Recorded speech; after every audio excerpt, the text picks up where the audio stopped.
राष्ट्र एवं धर्म के उत्थान के लिए हम जातियों के अतीत में न जाकर सामाजिक समरसता के लिए काम करें। क्रांतिकारी संत डॉक्टर अवधेशपुरी जी महाराज, पीठाधीश्वर स्वस्तिक पीठ उज्जैन।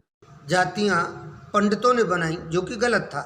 इसको लेकर के ब्राह्मण समाज कहीं न कहीं आहत है और देश में एक नए प्रकार की बहस छिड़ी हुई है कि आखिर जातियां कैसे बनी। तो मैं तो सिर्फ इतना कहना चाहूँगा कि माननीय भागवत जी ने जिस संदर्भ में कहा है वह सभी को मालूम है, लेकिन फिर भी हमारे शास्त्र कहते हैं कि जन्मना जायते शूद्रः संस्कारात् द्विज उच्यते।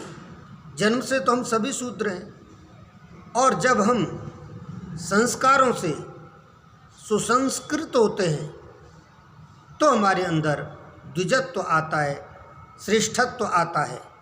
भगवान कृष्ण गीता में कहते हैं कि चातुर्वर्णमया सृष्टम गुण कर्म विभाग सह।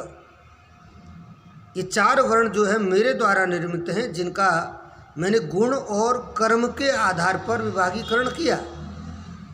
तो बात गुण और कर्म की आती है। जिस व्यक्ति के पास जैसे जैसे गुण थे और जो व्यक्ति जिस जिस प्रकार के कार्य कर रहे थे, उन गुणों के आधार पर, उनके कार्यों के आधार पर धीरे धीरे समाज में शब्दों का गठन होता गया और उनका चलन बढ़ता गया।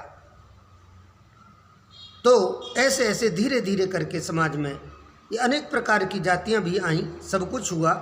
अब उसमें किसी वर्ग के द्वारा बढ़ावा मिला हो वो एक अलग विषय हो सकता है, लेकिन अधिकांशतः शब्दों का जो निर्माण है वो इसी प्रकार से हुआ है। जो व्यापार का काम कर रहे थे उनको व्यापारी कहने लग गए थे, जो रक्षा का काम कर रहे थे उनको क्षत्रिय कहने लगे, सेवा का काम कर रहे थे उनको शूद्र उस समय कहा जाता था। जो व्यक्ति जैसा काम करता था, कोई कपड़ा धो रहा है तो उसको धोबी कहने लग गए थे, कोई तेल का काम कर रहा है तो उसको तेली कहने लग गए। धीरे धीरे समाज में वही शब्द जाति सूचक शब्द बनते चले गए। मेरी नज़र में वर्तमान समय में हम अपने अतीत में न जा कर के अपने वर्तमान को और भविष्य को देखें। किसने किया, कब किया, क्यों किया, उस समय की अपनी परिस्थितियाँ थीं। अब हमको चाहिए कि हम अगर सच्चे अर्थों में हिंदू धर्म की रक्षा करना चाहते हैं और इस देश का विकास चाहते हैं तो अब हम सामाजिक समरसता के लिए एकजुट होकर के काम करें।